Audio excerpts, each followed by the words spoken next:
TL. Dr. Someone leaked information plus crime scene photographs of the Sherman murders to investigative reporter Kevin Donovan, who has done great work on this case since the beginning. You can read the whole thing in the released yesterday. He has not released the photos to the public, but the article states more precisely how they were found and questions how the police ever considered murder-suicide or double suicide. Background. From Bernard Charles Barry, Sherman was a Canadian businessman and philanthropist who was chairman and CEO of Apotex Inc. with an estimated net worth of $3.2 billion United States dollars at the time of his death. According to Forbes, Sherman was the 12th wealthiest man in Canada. The day of the murder, neither Barry nor Honey were expected to be at home in the morning.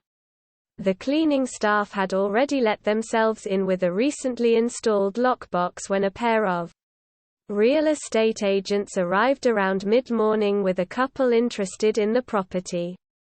After showing them around the main story, the agents took the couple downstairs to the lap pool and hot tub. There, they discovered Barry and Honey's bodies on the floor next to the pool. Both of their necks were tied with leather belts to a metal railing slightly over a meter high. Around the pool, Barry was seated, his legs crossed. On the pool deck, Honey was on her side with a bruise on her face.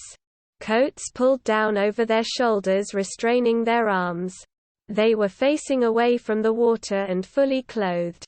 The police were called. The deaths were treated as suspicious, and the Toronto Police Service Homicide Squad took the lead in the investigation, because it was most experienced in dealing with sudden unexpected deaths. Post-mortem examinations showed the cause of both deaths was ligature neck compression, which is ligature strangulation caused by binding or tying. Ligature strangulation is usually distinguished from hanging by the strangling force being something other than the person's own body weight. Toronto Police Service had previously told the news media that there was no indication of forced entry into the Sherman home and that their investigation did not include a search for any suspects. Although there was no note left by the deceased, police sources told the Toronto Star on December 15 or 16, 2017, that they were probing the possibility that they were a murder-suicide. Honey suffered face injuries and Barry did not, fueling initial police speculation she was the victim and Barry was not. In response, friends noted that the house had 9 entrances and both Barry and Honey would have been likely to let someone in who asked for help, no matter the time of day, even if they barely knew the person or they were a complete stranger. The Sherman children issued a statement urging the police to conduct a thorough criminal investigation and chastised the police for leaking a murder-suicide theory. They also contacted Toronto lawyer Brian Greenspan to retain a private investigator to look into the deaths. The family also hired Dr. David Chiasson, the retired chief forensic pathologist for Ontario, to conduct another autopsy. The second autopsy established that the couple had been murdered. In April 2019, the police said they had a working theory of the case and an idea of what happened. And as of May 2022, the investigation was active and ongoing. Questions for the thread. Who do you think leaked the info? The Star says, "We are not naming our sources. My first guess would be the family's lawyers. Though I'm not sure how much information about the investigation they'd have."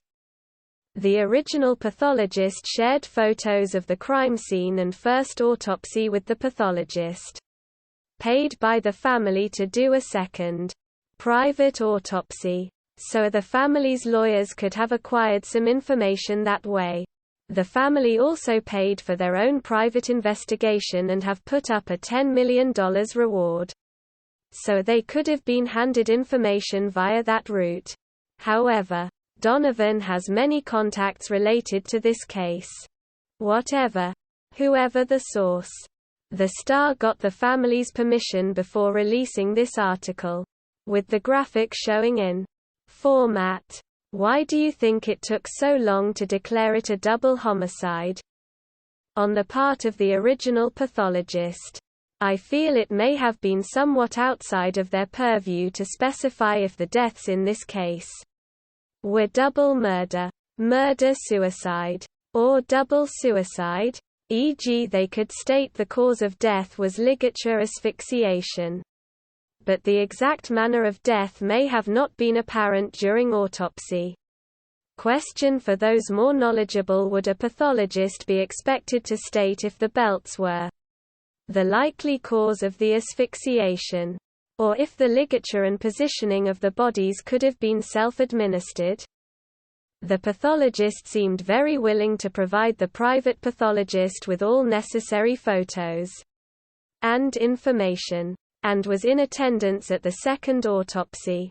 Overall, I get the impression they may have been vague, or the report wasn't as thorough as it should have been, but not that they did their job incorrectly. Happy to be corrected here as I lack knowledge. The police, on the other hand, early on, I understand not publicly specifying whether it was a double murder, murder-suicide, or double suicide to protect the investigation, especially one that was going to be complicated and high-profile from the get-go.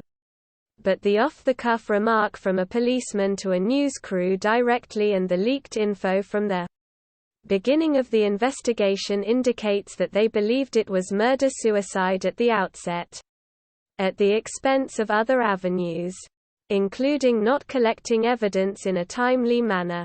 I believe this is the same division that received significant criticism about the disappearances and murders linked to serial killer Bruce McArthur. They publicly about-faced and called a press conference to declare the investigation a double homicide the day after the Star about the second autopsy results.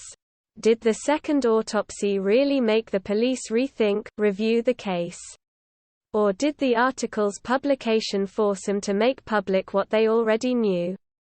On one hand, the police likely had the ultra-rich family lawyers pressing them to move the investigation away from a certain direction. But on the flip side, the family had to face the public believing that their father had murdered their mother because of the police's botched handling early on. Finally, who do you think killed them? I've leapfrogged all over the place here. I initially thought it was linked to Barry's cousin, Kerry Winters, but I think factors that first make him seem compelling actually point away from him. While the saying, "follow the money," is incredibly complex in a case like this, I do believe there is some warranted suspicion around Barry's son, Jonathan. Anyone who was likely to inherit a portion of that vast fortune has ample motive. But there are just so many family members, friends, business and legal dealings that could have been involved. The possibilities boggle the mind.